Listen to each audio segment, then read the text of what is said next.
Twitter, the only time it's appropriate to dead name. In 2022, Elon Musk, notorious man baby, purchased Twitter for $44 billion. Since then, he has destroyed almost 80% of its value, driving the platform into the ground. With the destruction of a successful brand, tweeting has turned into posting, verification is bought and sold through subscriptions, and the platform has largely become a cesspool for misinformation, conspiracy theories, and hate speech. None of this is news. I'm sure most of you have heard about the hell that Twitter has become. Some of you probably frequent the website. You have my sincere condolences. But have any of you come across the conspiracy theory side of Twitter? You probably have, since the man whose account you're constantly prompted to follow is a big fan of them. But how far does this rabbit hole go? How far has the platform fallen from what it once was? What ideas are being spread in the deepest, darkest crevices of X? Why don't we find out? But first, we need a good disguise.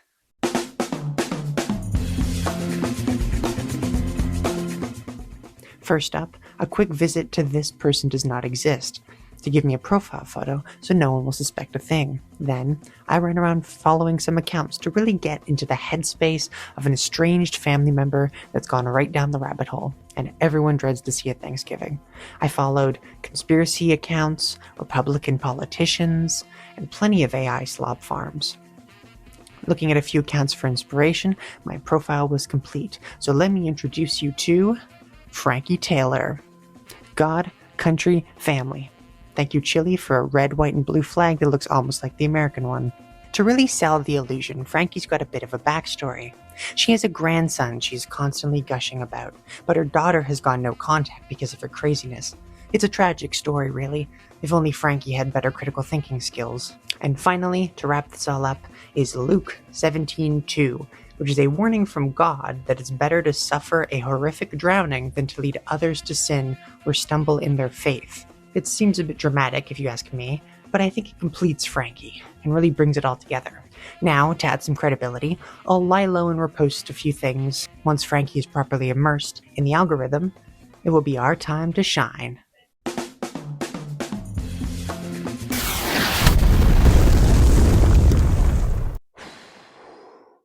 So this has worked concerningly well. It's been 2 days, and already it's hell.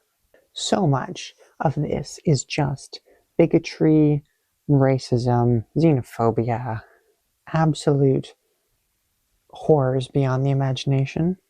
My God, help me please. Let's take a look at a few of them together.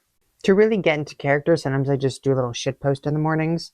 How do I make fake CNN stop appearing on my app? They are liars, I don't believe them. It just really sets the mood.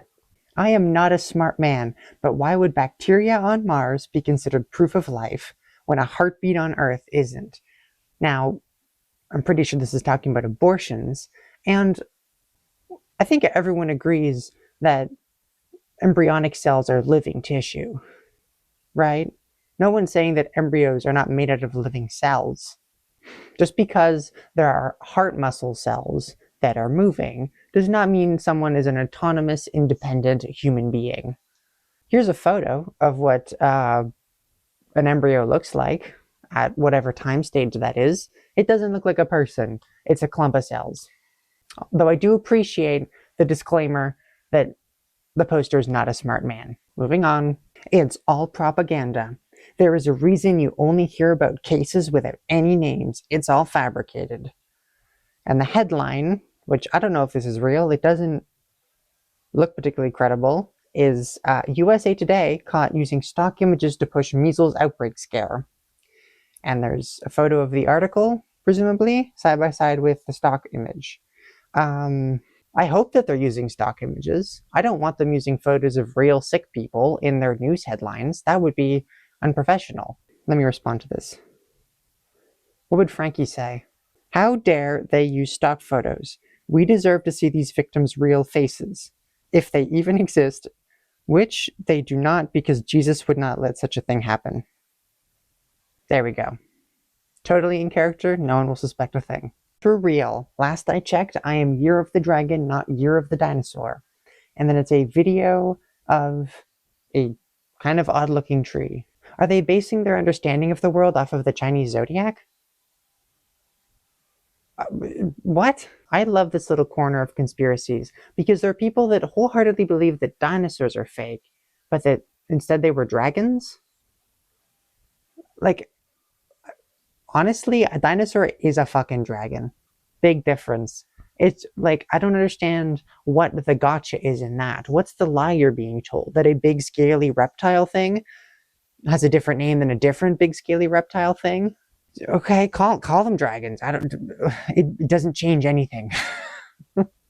Oh, half man, half goat is mythology. Half man, half monkey is science. For anyone watching this, we're not monkeys. The great ape family and humans are both part of the hominid family. 3 million years ago, we diverged from a common ancestor. So we're not descendants of monkeys. Monkeys you see in present day are descendants of their own evolutionary pathway. A door handle placed that high just doesn't make sense. Maybe it's just decorative. Maybe they just put it there to look nice. Maybe it's not actually meant to be used. Ever consider that? Doesn't even look like a door handle. I don't even know what that is. It's just decorative. It's not even a door handle. Great. Thanks, guys. The UK is demanding extradition to jail American citizens for posts online. What's your reaction? My reaction is that this is not real. You can tell by the photoshopped in text. This isn't real. Look, I can do that too. Actually, you have to do that though. That one's true. You have to do that. But this one, this is a lie. This is a lie. That's true. You have to do that. I love it when people just claim stuff. Just to fact check myself here, Dr. Larry Palevsky is an actual doctor, but he's the doctor you go to if you need an anti-vaxxer. So in other words, he's a quack. I need something to be very obvious. A lot of the symptoms you feel when you get sick, that's your own body doing that. It has nothing to do with viruses or whatever your immune system is reacting against. It is just your immune defense against that thing. So you getting flu symptoms after getting the flu shot, it is because your body is reacting to little pieces of that virus, dead pieces of that virus, and learning how to destroy them. So then when you get the actual infection, you're better prepared to destroy it. So getting sick because you got a vaccine is because your immune system is doing its job. I trust my immune system more than any politician on the planet. Your immune system is not magic, and viruses, parasites, and bacteria have been learning to best us for hundreds of thousands of years. So medicine is actually really important. I'm not going to ad-lib an explanation for how immune systems work, but I'll leave that to future me to deal with. Welcome back to medical school. Let's talk about something really important. Your immune system does not act like a muscle. Your muscle gets stronger when you stress it. Your immune system is more like a memory bank. It's something that you teach. When you get an infection, your body's first line response is typically your innate immune response. It is fast, and most importantly, it's non-specific. All cylinders on go. Your temperature rises to slow down the replication of whatever is invading your body. Mucus increases to trap pathogens. Even cytokine messenger proteins are sent around your body. This is what makes you feel like crap when you're sick. Each infection isn't a workout, it's a risk. And vaccines give your immune system a lesson without the life-threatening consequences. This allows your immune system to learn through safe practices without the danger of trial and error. Nobody fucks with MAGA.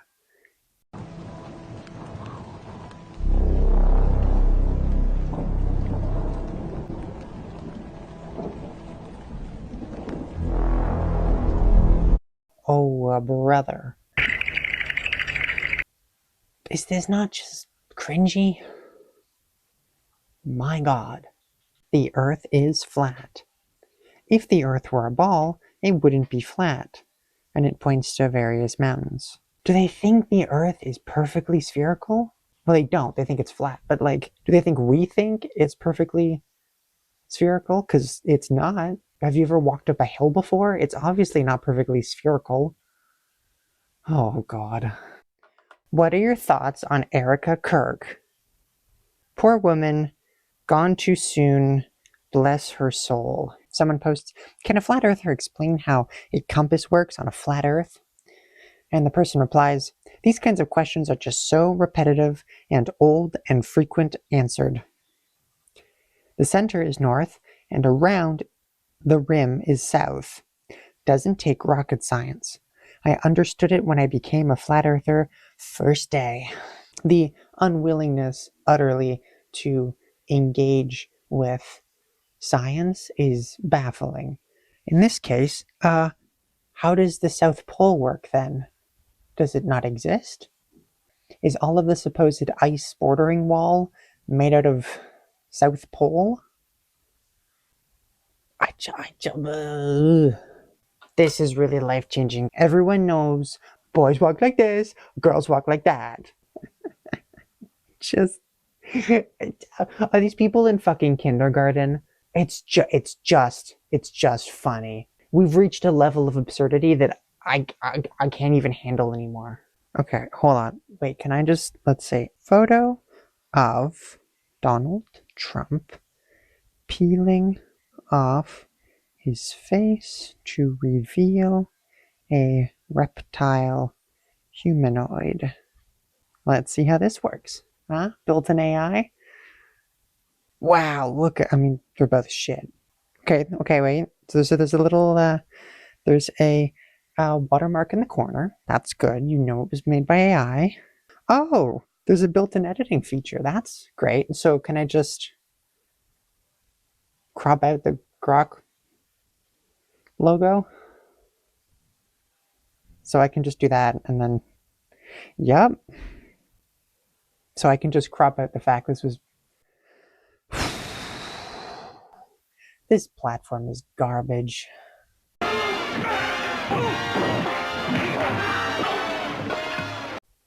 So what do we learn from all of this? I learned that, unsurprisingly, a social media platform run by a narcissistic egomaniac is best avoided. Though I was shocked at how quickly the algorithm began shoving conspiracy theories down my throat, which, in its defense, was what I was trying to accomplish. But it's one thing for me to dip my toes in the pool, it's another thing for someone to genuinely hop in. This is scary. For someone with less media literacy, or who is more prone to conspiracy theories and paranoia, they can easily get sucked into all of this. And they are being radicalized, actively. As of recording this, I already have 5 followers, and I was going out of my way to sound unbelievable and sprinkle in a little irony where I could. This platform is feeding into fantasies and giving people a bubble where the earth is flat, Jewish people control the world, science is a scam to control us, and religious doctrine takes precedence over empirical evidence. Another side of all this, which I did not include in the video, is all of the bigotry and hatred I came across. Disgusting narratives about immigrants, about doctors and healthcare professionals, about anyone who is of a different religion, gender, sexuality, nationality, and so on. There is a war being waged on difference, a small-minded arrogance that will surely send us into the dark ages if we do not learn to think past it. I would like to end this video on one last post I came across. Quote, "The truth is, you shouldn't even need to research at this point. Common sense should reveal the absolute absurdity about what is happening in the world right now." This is the cost of this ideology. It makes your world small and you ignorant. Everything is viewed through judgment with no curiosity. While it is easy to point and laugh at these people, they have been left behind. They are scared, they crave stability and certainty, love and acceptance just like the rest of us. Yet somewhere they got lost into a cavern of fetid opinions and fear that is only echoed and frothed into vitriolic rhetoric singing the same siren song. I don't have the solution. I'm not sure anyone does. It's not an easy problem to fix. All I can say is, ignorance and fear are never a good solution. And while it is easy to ruminate in everything we see wrong in the world, the only way anything will change is if we have the courage and kindness to work together and the bravery to make the world a better place.